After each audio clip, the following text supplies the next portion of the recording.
वसल्लम उनकी आल पर, उनकी औलाद पर, उनकी उम्मत पर।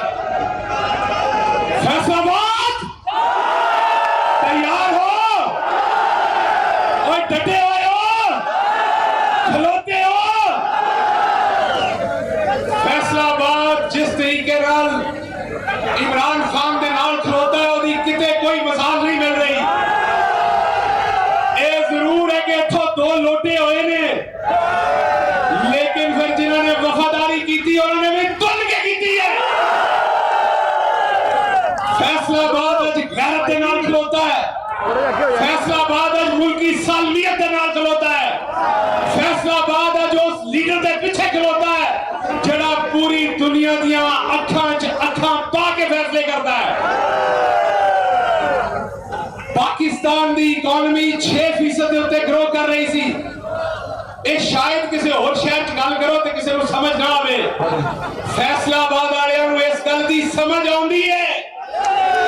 उन्हां दियां पावर लूमां जिहड़ियां कबाड़ दे भाव विक रहीआं सन, वो आज दोबारा उत्थे ही पहुंच गईयां ने जिथे उस जमाने सन। लेकिन दरमियान च एक वक्त आया कि फैसलाबाद 450 अरब रुपए की नवी मशीनरी लगी। वो सारियां फाइलां, वो सारियां अप्रूवल्स असद उमर साहब के टेबल तो हुई, प्लानिंग दी मिनिस्ट्री तो। इन्हों बड़ी चंगी तरह पता है फैसलाबाद कितनी तरक्की हुई। फैसलाबाद वाले गवाही दिंदे हो कि फैसलाबाद खुशहाल सी खान के जमाने च। लेकिन जदों दे चोर वापस आए ने, फैसलाबाद का किसान फिर मारिया गया। फैसलाबाद के किसान को आज गन्ने का मुल नहीं मिल रहा। फैसलाबाद का ताजर दोबारा मारिया गया, फैसलाबाद का मजदूर दोबारा मारिया गया। भले वो पावर लूम्स का होए ते भले वो कंस्ट्रक्शन सेक्टर का होए। मेरे नाल इत्थे कमोका साहब भी खड़े ने, शेख साहब भी खड़े ने, ये तमाम लोग जानते ने, गासो साहब भी खड़े ने कि इथों के मजदूर का कितना बुरा इस्तेहसाल होया है इन्हां पिछले 6 महीनों के विच। स्पेशली जदों दी चोर हुकूमत आई है, जिन्होंने 50 रुपए वाला आटा तो महंगा लगता सी, लेकिन 125 रुपए वाला आटा अज महंगा नहीं लगता। जिन्होंने 6% वाली तरक्की तो बुरी लगती सी, लेकिन आज 2% तो भी घट तरक्की बुरी नहीं लगती। असल दे विच कुत्ती चोरा नाल रली है। असल दे विच रौला हो गया कि अन्ना मारे अन्नी नूं, घसुन मारे थम्मी नूं।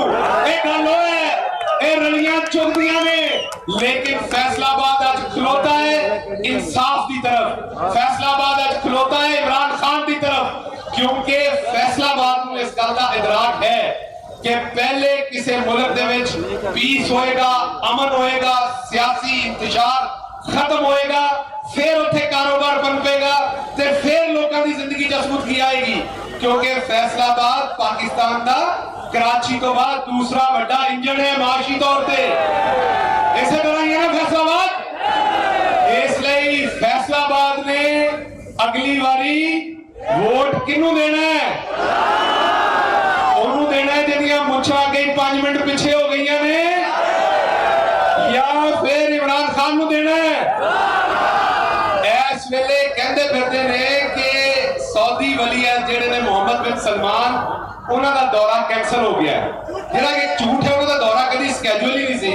उन्होंने हिंदुस्तान जाना सी, वो भी कैंसल हो गया है। वो भी साडे खाते च पा दिओ, पा दिओ, पा दिओ, हर शहर साडे खाते च पा दिओ।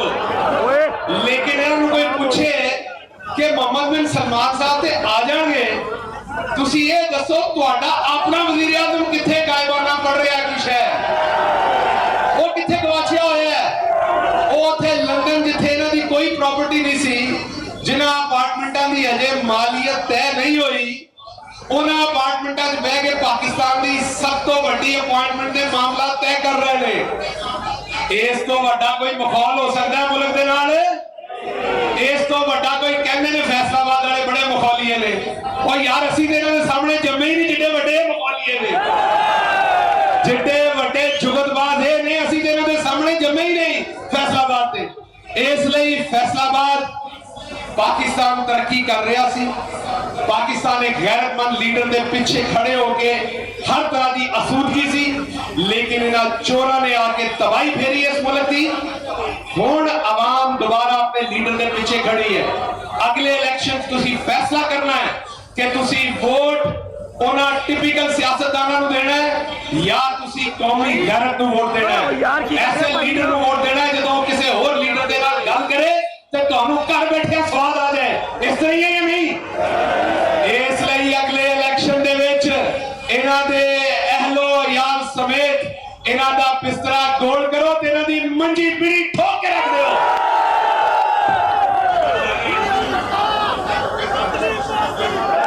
देखो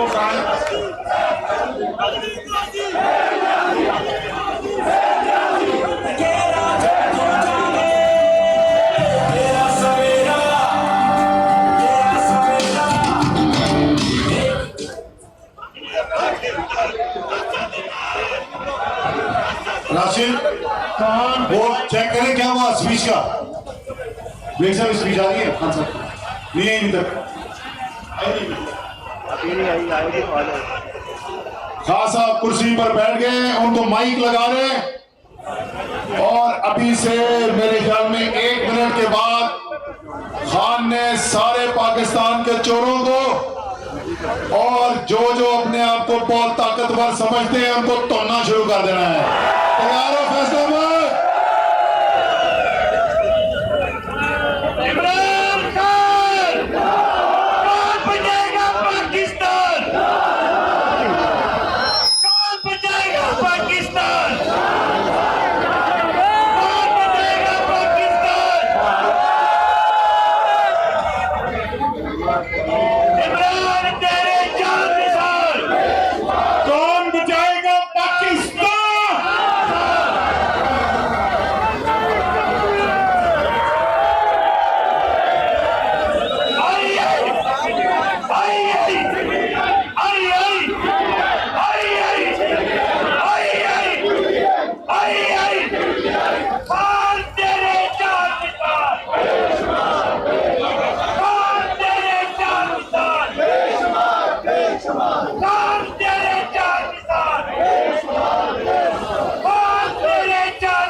कनेक्टेड हो। मेरी जान ये चेक कर लीजिएगा जो भी कर रहा है कि खान साहब की जो ऑडियो है वो प्रॉपर्ली कनेक्टेड हो जब शुरू हो।